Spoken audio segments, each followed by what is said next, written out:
Oke, halo semua. Di sini saya akan menjelaskan tutorial terkait materi kalkulus bab 9 darata hingga. Untuk bagian kali ini, bagian pertama akan membahas terlebih dahulu subbab 9.1 sampai 9.5, kemudian untuk sisanya akan dibahas di uh, pembahasan bagian kedua. Nah, terlebih dahulu kita pahami terkait definisi dari barisan tahingga. Jadi untuk barisan tahingga itu dinotasikannya seperti ini. Nah, artinya apa? Itu adalah A1, A2, A3, A4, A5 sampai A yang tak terhingga. Nah, nilai barisan tahingga ini sendiri itu bisa diperoleh dari dua hal. Yang pertama adalah rumus eksplisit, yaitu di mana AN-nya itu bisa diformulakan dalam variabel n gitu seperti 3n-2 untuk n yang lebih dari sama dengan 1. Kemudian bisa juga rumus rekursi. Nah, rekursi ini biasanya adalah formula untuk memperoleh suatu AN, tapi diketahui dahulu untuk A1-nya, A pertamanya, suku pertamanya. Jadi biasanya akan ada keterkaitan dari suku-suku sebelumnya. Contohnya di sini adalah A1-nya udah diketahui 1 dengan AN-nya sama dengan AN-1 plus 3 untuk N yang lebih dari sama dengan 2. Contoh yang nyata lainnya itu adalah Fibonacci, di mana dia hasil dari penjumlahan dua suku sebelumnya. Itu juga merupakan hasil dari rumus rekursi. Nah, selanjutnya untuk mengetahui kekonvergenan suatu barisan, itu barisan tahingga sendiri itu akan konvergen ke L itu apabila limit dari n menuju tahingga an-nya itu adalah sama dengan L. Nah, sedangkan untuk definisi barisan tahingga itu divergen, maka limitnya ini tidak menuju ke L, melainkan menuju tahingga atau minus tahingga, atau artinya dia tidak punya limit, seperti itu. Contohnya di sini ada AN sama dengan 1 min 1 per N. Nah, untuk limit N menuju tahingga dari AN-nya ini sendiri, kita bisa substitusikan nilai tahingga ini dalam N-nya, maka 1 per tahingga itu akan sama dengan 0, hasilnya akan sama dengan 1, artinya dia akan konvergen ke 1. Selanjutnya, untuk yang contoh kedua adalah min 1 pangkat N plus 1 per N. Nah, limit N menuju tak hingga dari AN-nya ini sendiri, kita akan bagi dua pada akhirnya. Kenapa seperti itu? Karena kalau untuk N genap, min 1 ini akan sama dengan dipangkatkan suatu bilangan genap jadi sama dengan 1. Sedangkan untuk ganjilnya min 1 pangkat suatu bilangan ganjil dia akan sama dengan negatif 1.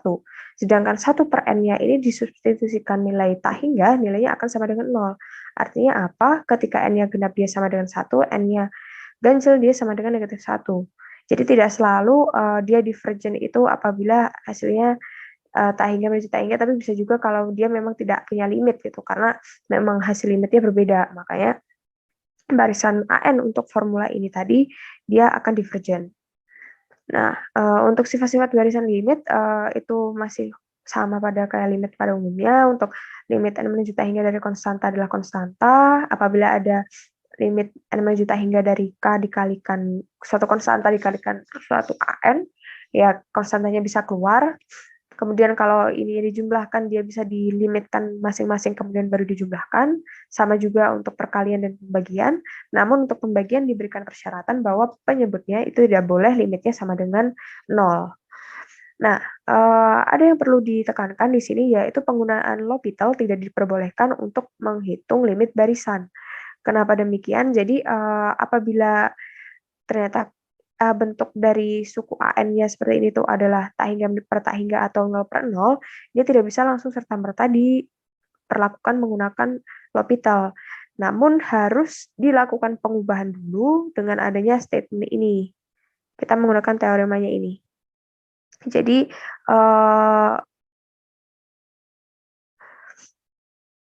untuk pengerjaan kasus, misalkan di sini adalah AN sama dengan ln N per E pangkat N, kalau kita mau coba untuk limitkan menuju tak hingga, kita tahu dia akan tak hingga per tak hingga. maka kita harus menggunakan L'Hopital. Nah, kita tidak boleh bisa langsung melakukan L'Hopital dengan ini n menuju tak hingga, itu tidak boleh, tapi kita harus menggunakan permisalan terlebih dahulu. Kita ubah variabel n-nya itu menjadi x, dan kita jadikan itu fx, kemudian baru kita limitkan fx-nya tersebut, kita perlakukan L'Hopital, kita turunkan, kita dapat hasilnya itu ternyata sama dengan 0. Nah, baru di situ, setelah itu kita menggunakan suatu kesimpulan ini. Jadi ada dua statement yang harus diberikan gitu. Jadi pertama kita misalkan dulu, yang kedua kita menggunakan teoremanya ini. Jadi karena limit fx-nya itu sama dengan 0, maka untuk limit n menuju tak hingga dari an ini akan berlaku hal yang sama. Dia akan juga konvergen ke 0. Oke, nah selanjutnya ada teorema Apit. Jadi teorema Apit ini bisa kita gunakan untuk misalkan kita mempunyai suatu barisan dan kita ingin menguji kekonvergenannya. Namun mungkin biasanya kesulitannya ya untuk mengetahui apakah dia benar menuju apakah dia konvergen ke L atau tidak, maka kita bisa cari dua barisan pembantu lainnya yang mengapit barisan yang dipertanyakan pada soal itu tadi. Jika kedua barisan yang mengapit itu tadi ya, misalkan ini ya, AN dan CN ini konvergen ke L, maka untuk barisan BN yang berada di tengah-tengah atau diapit dari dua barisan ini tadi, dia juga akan konvergen ke L. Contohnya di sini AN-nya adalah cos Pn per N kuadrat. Nah, kita tahu bahwa untuk N lebih dari sama dengan 1, cos Pn itu akan berada di rentang negatif 1 sampai 1. Dia bentuknya sinusoidal grafiknya. Nah, karena dia mempunyai per N kuadrat, kita juga bagi ruas kiri dan ruas kanannya itu dengan N kuadrat. Kemudian kita coba uji kekonvergenannya dengan melihat kekonvergenan terlebih dahulu dari negatif 1 per N kuadrat dan 1 per N kuadrat. Kita substitusikan limit untuk N menuju tak hingga, di sini dia dapat 0, dan ternyata di sini dia juga sama, menuju ke 0. Maka berdasarkan teorema Apit ini, kita tahu bahwa cos Pn per N kuadrat dia akan juga memiliki limit N menuju tak hingganya itu sama dengan 0. Artinya limit artinya barisan AN ini sendiri tadi akan konvergen ke 0. Nah, selanjutnya barisan yang berubah tanda. Maksudnya barisan berubah tanda itu dia misalkan di suku pertama, suku ganjil itu adalah positif, di suku genap adalah negatif. Jadi tandanya berubah-ubah. Nah, untuk mengetahui kekonvergenannya, kita bisa mutlakkan terlebih dahulu dari fungsi an-nya, kemudian baru kita limitkan menuju n menuju tak hingga gitu. Apakah dia akan sama dengan 0 atau tidak gitu. Nah, jadi misalkan di sini adalah an dengan formula negatif 1 pangkat n plus 1 per n. Kalau kita mutlakkan negatif satunya ini dia akan jadi sama dengan 1 dan akan bersisa mutlak dari an sama dengan 1 per n. Maka limit n menuju tak hingga dari mutlak n ini akan sama dengan limit n menuju tak hingga dari 1 per n. Nah, nilainya berarti akan sama dengan 0. Artinya kalau limit n menuju tak hingga dari an-nya itu sama dengan 0, kita tahu berdasarkan formula, berdasarkan aturan yang ada dalam kotak ini tadi, bahwa limit n menuju tak hingganya dari untuk an ini sendiri, dia juga akan sama dengan 0. Artinya, kalau dia sama dengan 0, dia akan konvergen ke 0. Kemudian ada juga teorema kemonotonan barisan. Jadi, apabila suatu barisan tak hingga an ini monoton tak turun, atau dengan kata lain dia monoton naik, ya semakin membesar, dan mempunyai batas atas U, maka barisan tersebut itu apabila dia konvergen ke A, maka nilai A-nya itu akan kurang dari sama dengan U. Dan jika barisannya ini ternyata merupakan barisan monoton tak naik, atau dia monoton turun, dan mempunyai batas bawah L, AN-nya ini tadi konvergen ke B, maka B-nya itu akan lebih dari sama dengan L. Nah, untuk mengetahui monoton tak turun ataupun monoton tak naik itu sebenarnya cukup sederhana. Jadi untuk monoton tak turun, atau dengan kata lain dia akan selalu monoton naik semakin besar dari suku satu ke suku yang berikutnya, maka kita bisa membuat statement bahwa AN plus 1 akan lebih dari sama dengan AN. Artinya kalau kita pindah ruaskan ke kiri AN-nya, maka dia akan lebih dari sama dengan 0. Kemudian kalau kita bagi, maka yang pembilangnya akan selalu lebih besar, jadi dia akan lebih dari sama dengan 1, dan F aksennya atau turunan pertamanya dia akan lebih dari sama dengan 0. Karena apa? Karena suatu fungsi akan monoton naik kalau nilai turunan pertamanya lebih dari 0. Nah, untuk monoton tak naik atau monoton turun itu juga sama, hanya tandanya dibalik saja, jadi kurang dari, kurang dari, kurang dari, dan kurang dari. Oke, di sini kita punya contoh, AN sama dengan N pangkat 5 kali E pangkat min N. Nah, disclaimer juga bahwa barisan untuk mengecek dengan teorema kemonotonan barisan ini, kita tidak perlu harus menguji dari suku pertama.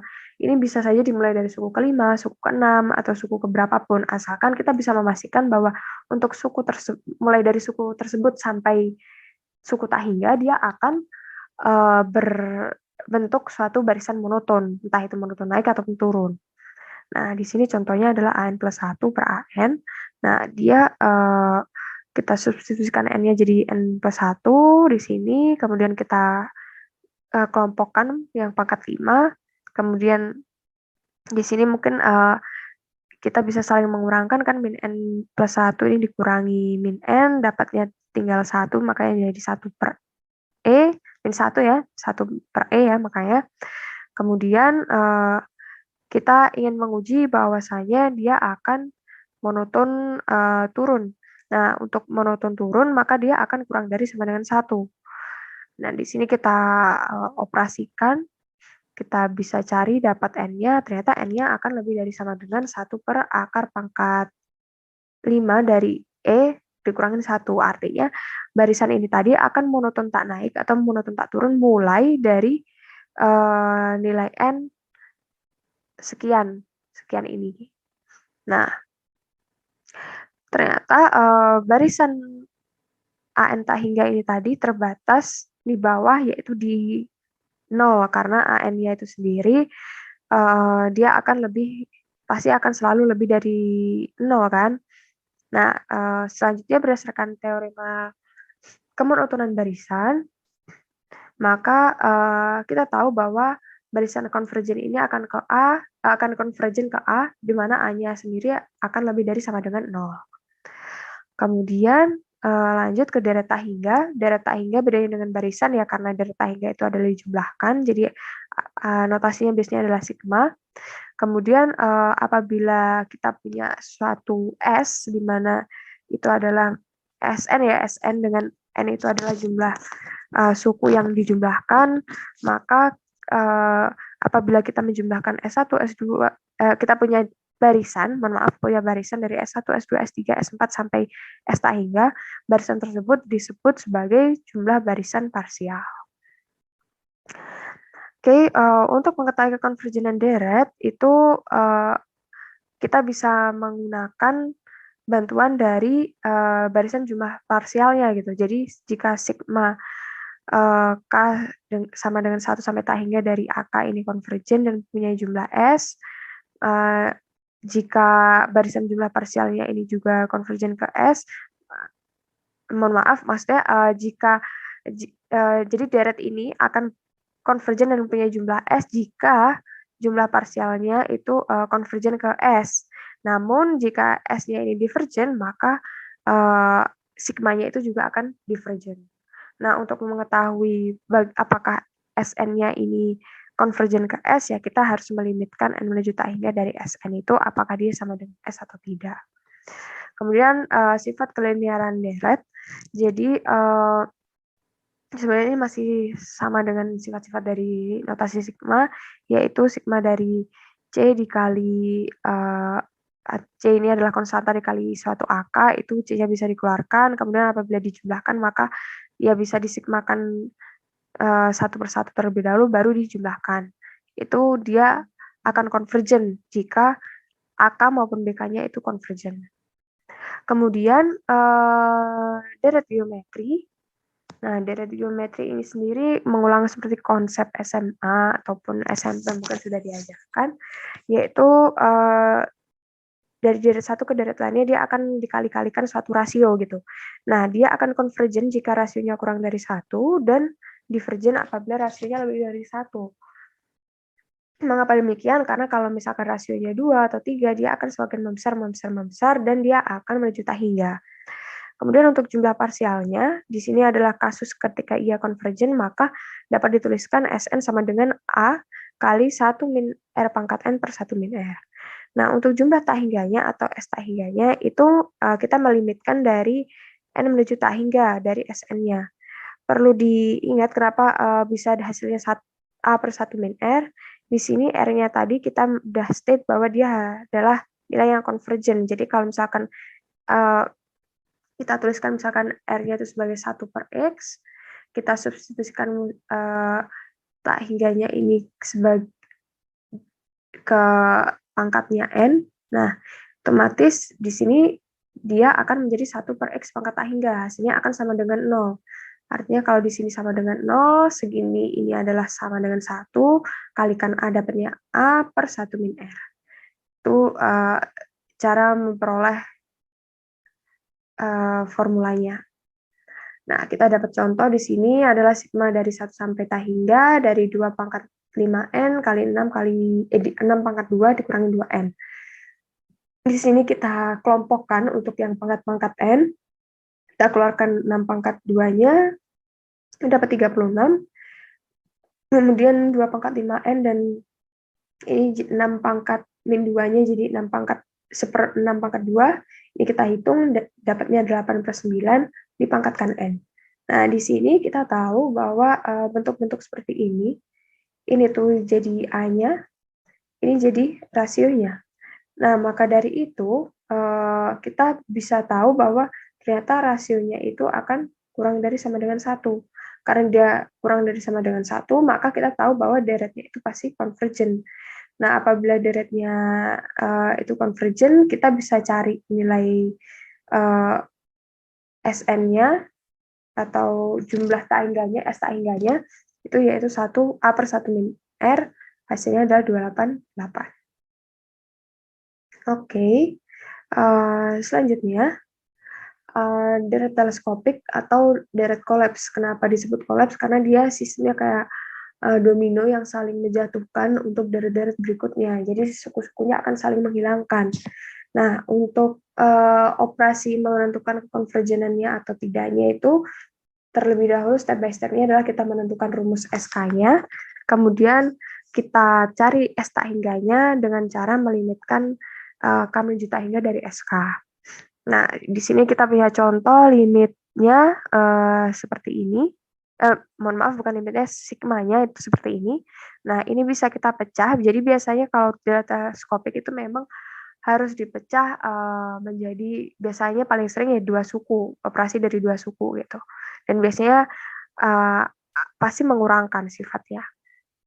Nah, di sini kita dapat formulanya, sigmanya bisa dipecah jadi seperti ini.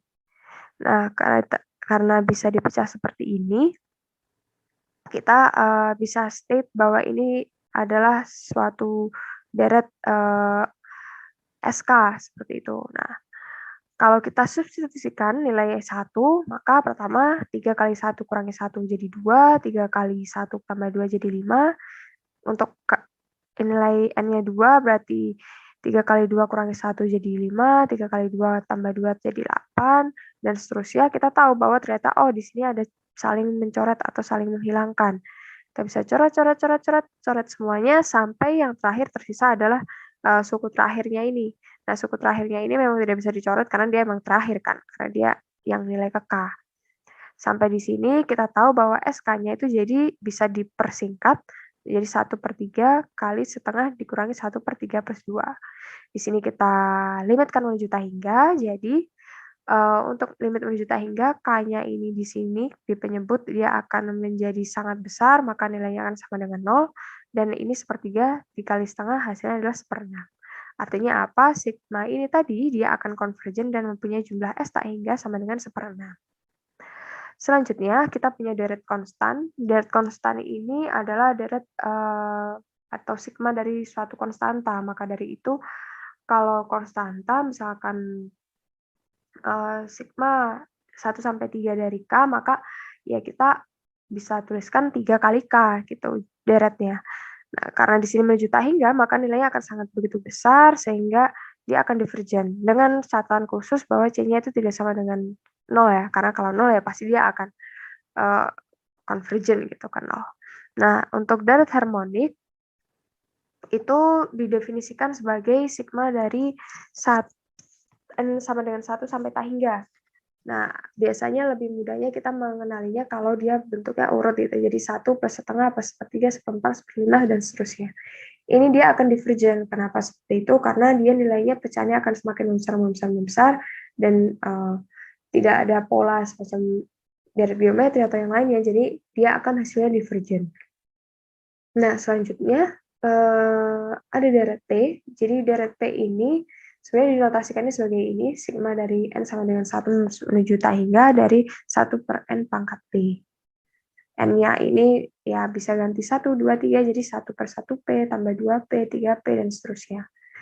Nah, kita di sini kita sudah cukup terbantu diketahui bahwa deret P-nya itu akan konvergen jika P-nya lebih dari 1 dan divergen jika P-nya kurang dari sama dengan 1. Nah, jika ternyata sigma dari AK-nya ini tadi divergen, ada juga yang maksudnya teorema baru, AK ini divergen dan C-nya tidak sama dengan 0, maka berlaku pula bahwa C kali AK ini akan divergen. Seperti itu. Oke, nah selanjutnya kita maju ke pokok bahasan berikutnya. Nah, uji deret positif, sebelum kita mengetahui macam-macam uji deret positif, kita terlebih dahulu memahami definisi dari deret positif. Nah, deret positif itu sendiri itu didefinisikan sebagai sigma dari suatu AN, di mana AN-nya itu pasti akan lebih dari sama dengan 0, jadi nilainya pasti positif. Nah, untuk uji deret positif yang pertama itu adalah uji divergensi, di mana jika limit n menuju tak hingga dari AN tidak sama dengan 0, dengan limitnya itu ternyata tidak sama dengan 0, maka sigma AN-nya akan divergen. Namun jika ternyata limit n menuju tak hingga dari AN itu akan sama dengan 0, maka kita tidak punya kesimpulan atau ujinya dianggap gagal. Kenapa bisa seperti itu? Karena sebenarnya teoremanya itu seperti ini. Jika sigma dari AN itu konvergen, maka limit n menuju tak hingga itu akan sama dengan 0. Artinya apa? Dia tidak berlaku kebalikan. Kita tidak bisa menyimpulkan apabila jika ininya limitnya sama dengan 0, apakah dia pasti positif, apakah dia pasti konvergen, itu belum tentu. Contohnya seperti apa? Nih, di deret harmonik itu contoh nyatanya. Kalau kita limitkan AN-nya yaitu 1/N, dia pasti akan sama dengan 0. Tapi, apakah deretnya itu divergen? Belum tentu.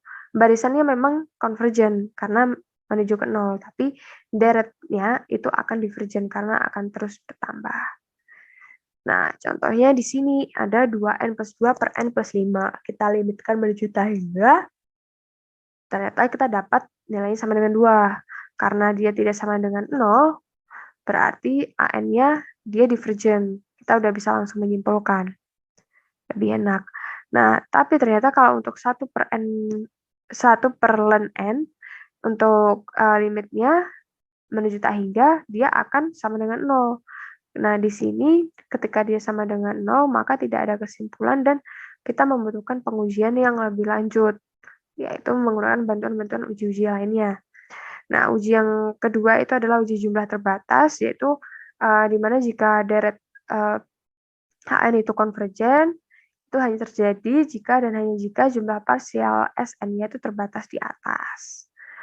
Kemudian ada juga uji integral. Jadi uji integral ini hampir sama seperti tadi yang untuk konsep orbital. Kita tidak bisa langsung menerapkan AN itu sebagai Fn. Kita harus ubah dulu memisalkan dengan menjadi Fx. Nah, untuk syarat Fx-nya itu sendiri ada 3, yaitu harus positif, continue, kemudian, monoton tak naik, atau dengan kata lain turunan pertamanya kurang dari sama dengan 0 pada interval 1 sampai tak hingga. Intervalnya ini sebenarnya tidak selalu 1, tapi tergantung dengan kasus-kasusnya sendiri. Nah, kalau syarat ini udah terpenuhi, kita bisa perlakukan, perhitungan untuk integral, di mana jika hasil integralnya convergent, maka hasil nilai deretnya ini tadi akan convergent. Jika dia divergent integralnya, maka sigma AN-nya juga akan divergent. Nah, untuk Galatnya itu sendiri, hasilnya adalah sama dengan sigma dari N+1 menuju tak hingga dari AK, di mana nilainya ini sendiri kurang dari integral N, dari N sampai tak hingga dari fx dx. Nah, di sini ada contoh sigma dari K sama dengan 2 sampai tak hingga. Jadi misalkan fx ini adalah 1/x ln x ya, kita harus misalkan dulu. Kita lihat bahwa dia pasti adalah fungsi yang positif dan continue di rentang range 2 sampai tak hingga. Karena ya 1 kan kalau kita substitusikan dia akan sama dengan 0 dan dia nggak akan terdefinisi.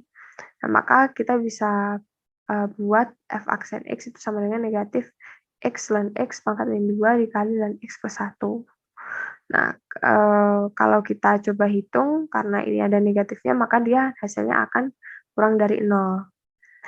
Maka dari itu karena, f aksennya itu kurang dari 0, maka kita bisa tahu bahwa fx-nya monoton turun, sehingga fx itu juga, monoton tak naik ya, monoton turun atau kata lainnya adalah monoton tak naik gitu. Maka dari itu, ketiga syarat ini tadi sudah terpenuhi dan kita bisa perlakukan integral. Nah, untuk melakukan integralnya sendiri, karena kita tadi tahu monotonnya itu mulai 2 sampai tak hingga, ya kita turunkan dari 2 sampai tak hingga ininya, batas integralnya. Nah, nilai limit kita ubah, nilai integralnya jadi limit, seperti ini. Kemudian kita lanjutkan kerjakan, ternyata di sini kita tahu bahwa untuk T menuju tak hingga, maka ln T ini akan sama dengan ln T itu sendiri akan menuju tak hingga, yang artinya dia akan divergent. Nah, karena hasil dari integralnya itu divergent, maka hasil dari barisannya dia juga akan divergent. Oke, nah selanjutnya kita punya uji banding biasa. Oke, untuk uji banding biasa ini kita akan membutuhkan satu deret lain sebagai deret pembantu yang digunakan untuk menjadi pembanding dengan deret yang dipertanyakan pada soal deret AN gitu. Jadi biasanya sendiri untuk deret PN-nya itu berupa deret P, deret geometri, deret harmonik, maupun deret konstan, dan lain-lainnya. Nah, cara membandingkannya bagaimana? Jadi di sini kita harus pintar-pintar untuk mengetahui deret pembanding yang pas gitu. Kita harus memilih dengan pas. Kenapa? Sebenarnya konsepnya di sini seperti ini. Untuk 0 kurang dari sama dengan AN, kurang dari sama dengan BN. Nah, di sini ada semacam suatu logika. Jadi jika untuk nilai suatu deret yang nilainya itu lebih besar, dia akan convergent. Apabila dia nilainya convergent, itu maka deret yang lebih kecil pasti akan juga convergent. Jadi logikanya kalau yang besar aja convergent, yang kecil pasti juga ikut convergent. Kayak gitu. Berlaku suatu hal yang berbalik untuk kondisi misalkan AN lebih besar dari BN dan lebih besar dari 0. Jadi jika BN sebagai deret yang lebih kecil ini divergent, maka sudah bisa dipastikan bahwa deret yang lebih besar itu akan divergent. Nah, contohnya di sini adalah sigma dari sin kuadrat n per n kuadrat. Kita pilih pembandingnya Bn adalah 1/n kuadrat.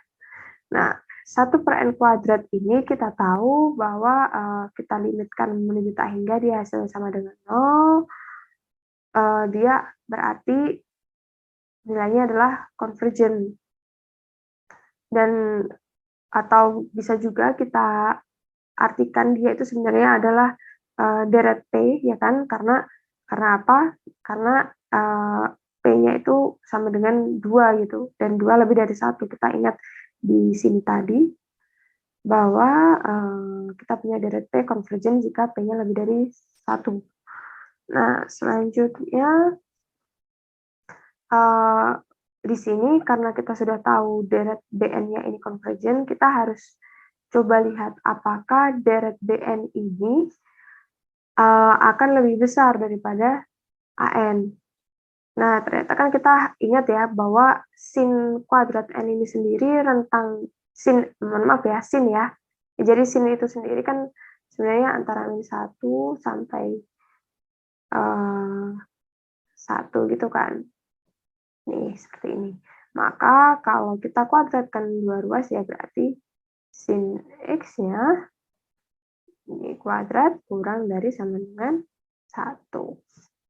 Jadi ya hasilnya kita tahu bahwa sin kuadrat X ini kurang dari sama dengan 1. Kalau di sini dibagi X kuadrat ya, di sini juga bagi X kuadrat ya tetap berlaku yang sama. Makanya di sini juga kita tahu bahwa ternyata AN-nya kurang gitu dari BN. Nah, dari sini berarti kita bisa membuat statement berdasarkan hasil dari uji banding biasa ini tadi, karena AN-nya kurang dari BN, maka sigma BN-nya itu akan konvergen. Dan BN-nya ini konvergen, maka AN-nya juga akan konvergen. Kayak gitu. Kemudian ada opsi lain yang untuk ada contoh lain untuk yang sigma dari 1 per n. Nah, jadi kita pakai pembandingnya di sini adalah 1 per n. Nah, 1 per n ini divergen karena dia merupakan deret P gitu. Deret P untuk P-nya sama dengan 1, atau dengan kata lain dia juga sama dengan deret harmonik. Kenapa kayak gitu? Karena dia akan jadi 1 tambah 1,5, 1/3, 1/4 kayak gitu. Nah, kita perlu perhatikan juga lagi bahwa BN ini harus lebih kecil ya daripada AN-nya. Kenapa? Karena kalau yang kecil divergen, maka yang besar juga pasti akan divergen kayak gitu. Maka dari itu kita coba bandingkan 1/n dengan 1/n. Nah, ternyata memang benar AN-nya itu lebih besar dari BN. Jadi kita bisa simpulkan karena AN lebih besar dari BN dan sigma BN divergen, maka AN juga divergen. Oke, contoh yang berikutnya, uji yang berikutnya adalah uji banding limit. Jadi biasanya case-nya itu kalau ada suatu soal untuk deret yang polinom per polinom. Untuk menguji ini, namanya juga uji banding, berarti kita harus mempunyai pembanding lagi, yaitu BN gitu sebagai pembanding. Dengan BN-nya itu biasanya dalam bentuk deret P. Nah, contohnya di sini, sebelum itu kita ada 2 kesimpulan yang bisa ditarik dari hasil uji banding limit itu. Yang pertama, jika hasilnya ternyata 0 kurang dari L kurang dari T-nya, maka sigma N dan sigma BN-nya akan konvergen bersama atau divergen bersama gitu. Jadi kalau salah satu konvergen, yang lainnya juga konvergen, yang satunya divergen, semuanya divergen. Nah, sedangkan untuk yang L-nya sama dengan 0, maka jika dia BN-nya konvergen, maka ya kita sebenarnya nggak bisa menentukan gitu apakah ya dia akan konvergen juga atau tidak gitu. Sebenarnya kayak gitu. Jadi uji banding limit itu hanya berlaku kalau sigma BN-nya konvergen, AN-nya konvergen. Tapi kalau untuk yang BN-nya divergen, kita belum tentu bisa pastikan apakah AN-nya juga akan divergen. Kayak gitu. Nah, untuk selanjutnya kita punya contoh di sini, yaitu N pangkat 2 plus 20 per N pangkat 6 plus N. Di sini kita pakai uji banding dengan pembanding BN-nya sama dengan 1 per N pangkat 3. Ini adalah deret P dengan P-nya sama dengan 3, maka kita tahu ini adalah konvergen gitu. Jadi memang kalau di kasus ini memang kita paling aman kalau kita punya suatu deret yang konvergen. Kalau kita udah tahu deretnya konvergen, ya itu akan ada kasus baru lagi gitu. Jadi kita lanjutkan lagi untuk kita memilih BN-nya, kita pilih sepertiga, seper N pangkat 3 itu tadi. Nah, kita limitkan AN per BN-nya. Nah, kalau kita limitkan, kita operasikan dulu ya, tapi sebelumnya N plus 20 per N pangkat, ini harusnya N pangkat 5 ya, kelihatannya kayak N pangkat 6, N pangkat 5 plus N, dikali N pangkat 3 dibalik ya. Jadi hasilnya N pangkat 5 plus 20 kali N pangkat 3, dan N pangkat 5 plus N gitu. Nah, kalau kita bagi-bagi sama-sama bagi dengan N pangkat 5, atau kita kali seper N pangkat 5 bagi dengan penyebutnya, kita tahu bahwa untuk N menjuta hingga yang di sebelah sini ini akan 0, di sini juga 0. Akhirnya 1 per 1 dia sama dengan 1. Kayak gitu. Nah, karena limitnya ternyata itu menuju ke L dengan L sama dengan 1, dan sigma BN-nya itu juga konvergen, maka AN-nya juga akan ikut konvergen. Oke. Nah, yang untuk selanjutnya ada uji rasio. Jadi biasanya ada bentuk ciri-cirinya itu bagaimana kita menentukan ini pakai uji rasio gitu, dari apakah bentuk soalnya itu AN-nya ada bentuk pangkat atau ada bentuk faktorial. Nah, di sini kita tahu formulanya untuk di sini uji rasio itu nggak perlu kita mencari pembanding, lebih mudah karena kita menggunakan deret yang setelahnya kita bandingkan gitu kan. Kalau row-nya itu sama dengan 1, tidak ada kesimpulan. Kalau row-nya lebih dari 1, dia berarti mahasiswa yang divergen. Kemudian kalau row-nya kurang dari 1, sigma N-nya itu akan sama dengan konvergen. Nah, contoh di sini ada sigma N sama dengan 1 hingga dari 5 pangkat 2N per N plus 1. Nah, kalau kita coba uji rasio, maka yang atas ini pangkatnya jadi N plus 1, yang bawah ini N plus 1, kemudian dikali N faktorial kali 5 pangkat 2N. Nah, dari sini kita bisa hitung, dapat ternyata hasilnya sama dengan 0. Nah, karena dia hasilnya sama dengan 0, berarti sigmanya itu akan konvergen. Nah, sedangkan ada contoh kedua lagi yang sama masih menggunakan faktorial dan pangkat. Seperti ini di sini setelah dioperasikan ya, membandingkan AN sebagai pembilang AN plus 1 pembilang per AN ini penyebutnya, maka kalau kita limitkan menuju tak hingga, ternyata N faktorialnya bisa hilang, I-nya juga bisa hilang, tapi masih tetap ada pangkat 100 ya, karena ya ini cuma menghilangkan sedikit gitu. Menghilangkan jadi pangkat 99 yang pembilangnya juga tetap 100 gitu. Artinya apa, kalau dilimitkan menuju tak hingga, hasilnya juga akan sama dengan tak hingga kayak gitu. Nah, untuk row yang sama dengan tak hingga atau dia lebih dari 1, kita tahu bahwa sigma AN ini nanti atau deretnya itu akan sama dengan divergen. Kemudian yang selanjutnya ada deret ganti tanda. Deret ganti tanda itu adalah ya deretnya akan berselang-seling, bisa plus min atau min plus kayak gitu. Jadi genap ganjil menentukan apakah dia akan positif atau negatif. Nah, untuk menguji deret ganti tanda ini tadi, kita ada uji yang pertama, yaitu uji deret ganti tanda, yaitu dengan AN lebih dari, dengan syarat ya, ada 2 syarat ini tadi ya, di mana AN itu kalau AN itu lebih besar dari AN plus 1 lebih dari 0, dan limitnya N menuju tak hingga itu AN sama dengan 0, itu deret ganti tandanya dapat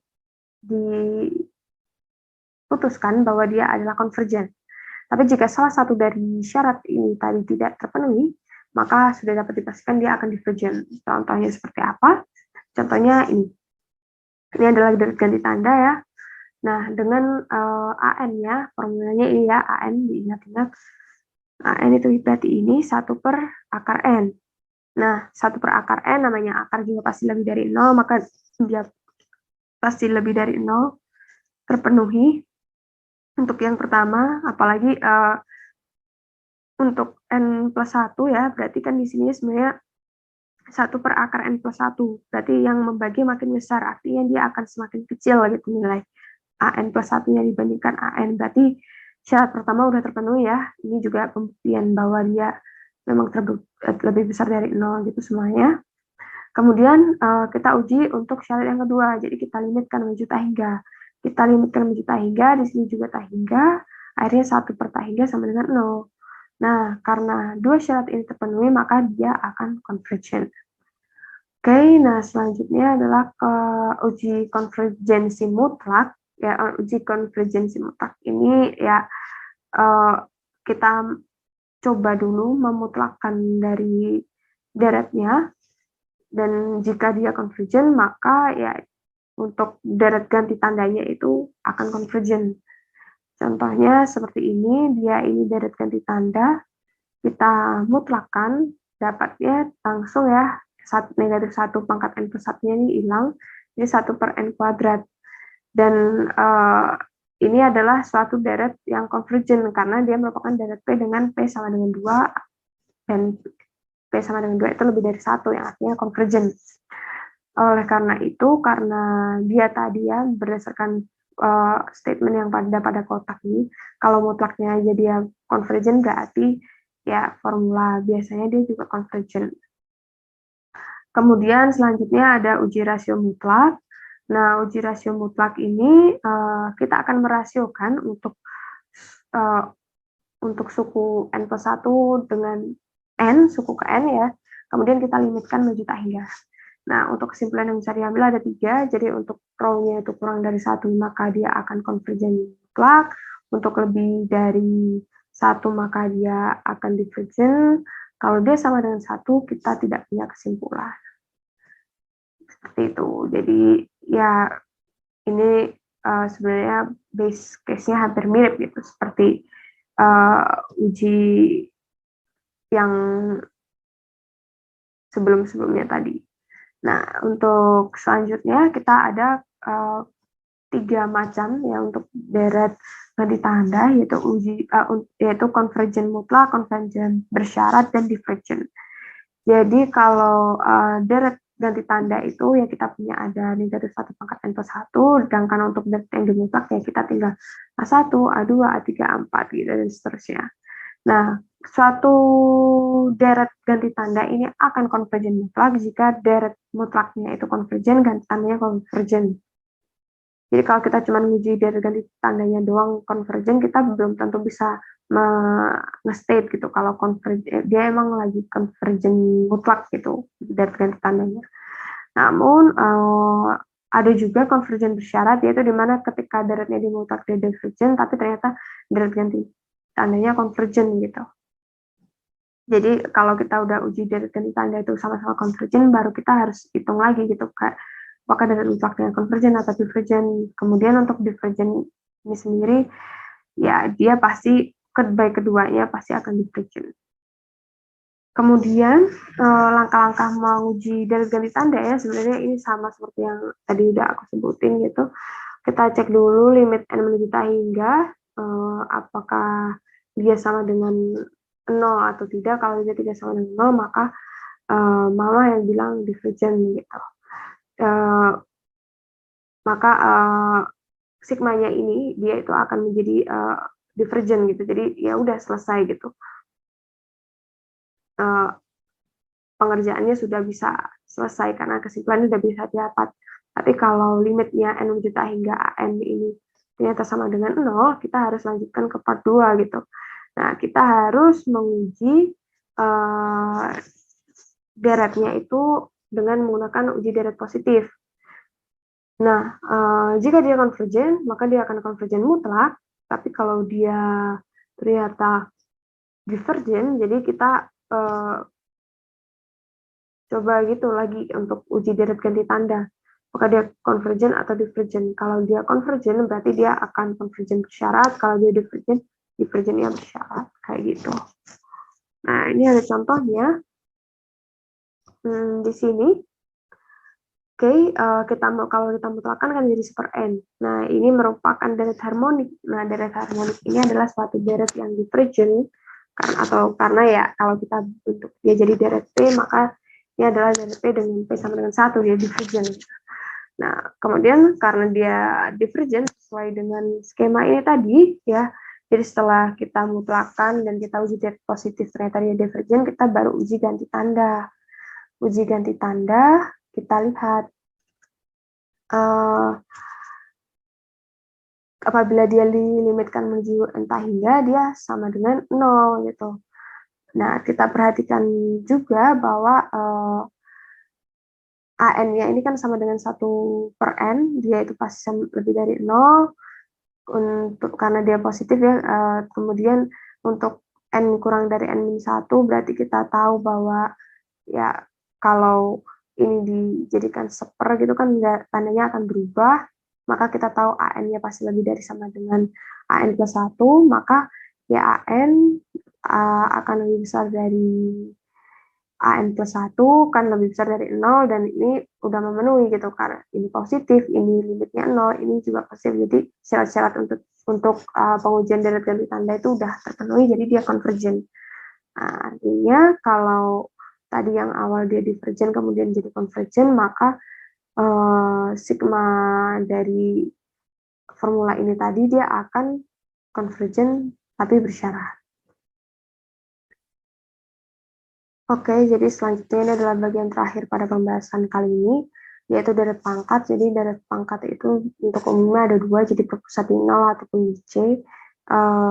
Maksudnya berpusat di 0 ya karena misalkan C-nya ini akan sama dengan 0, sebenarnya sama ya, C-nya sama dengan 0, maka dia tinggal X pangkat N. Biasanya ada bentuk kompleks lain seperti di deret Taylor dan Maclaurin, nanti akan tahu. Nah, itu sebenarnya konsepnya juga hampir mirip kayak deret pangkat seperti ini gitu.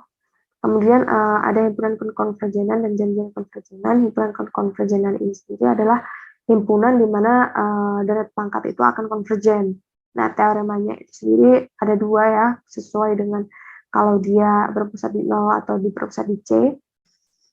Jadi titik tunggalnya itu ada di X sama dengan 0 atau jari-jarinya itu sama dengan 0, dan intervalnya itu adalah min R sampai R, dan mungkin ditambah salah satu atau kedua ujungnya, dan seluruhnya bilangan real gitu. Jadi jari-jarinya tak hingga. Ini hampir sama, cuman ya diubahnya hanya di ini, titik tunggalnya di C, kemudian intervalnya jadi C min R dan C plus R gitu. Nah, untuk mengetahui kekonvergenan dari deret ini, kita bisa menggunakan uji rasio mutlak, di mana misalkan ini adalah suatu deret pangkat dengan suku tak 0, dan ternyata kita punya formula rho dengan limit n menuju tak hingga dari AN plus 1 ya, jadi deret pangkat yang untuk n plus 1 dan ini deret pangkat untuk yang n. Nah, itu dia akan konvergen jika rho-nya kurang dari 1 gitu. Kalau selain itu atau lebih dari sama dengan 1, dia akan divergent. Nah, kita coba, kita lihat di contohnya seperti ini, ya kita langsung coba cari rho-nya ya. Kita cari rho-nya, ternyata kita cari rho-nya ada sama dengan 0 jika X-nya sama dengan setengah, dan tak hingga jika X-nya tidak sama dengan setengah gitu.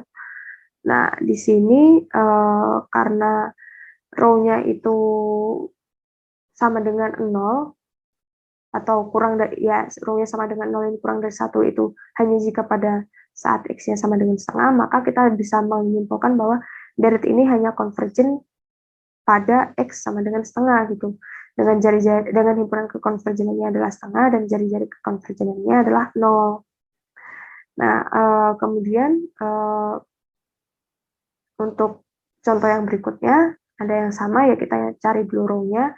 Ternyata rho-nya ini sama dengan mutlak X gitu. Nah, di sini kita tahu bahwa rho-nya ini berarti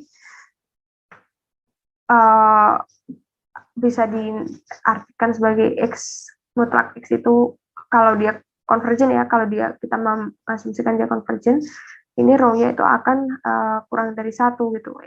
Mutlak X itu akan kurang dari 1, atau dengan kata lain min 1 kurang dari X kurang dari 1. Sehingga kalau kita cek ujung-ujungnya, yaitu pada ujung negatif 1 dan 1, jadi di sini harus dicek dulu ya tiap ujungnya gitu, tidak bisa langsung serta-merta menyimpulkan gitu.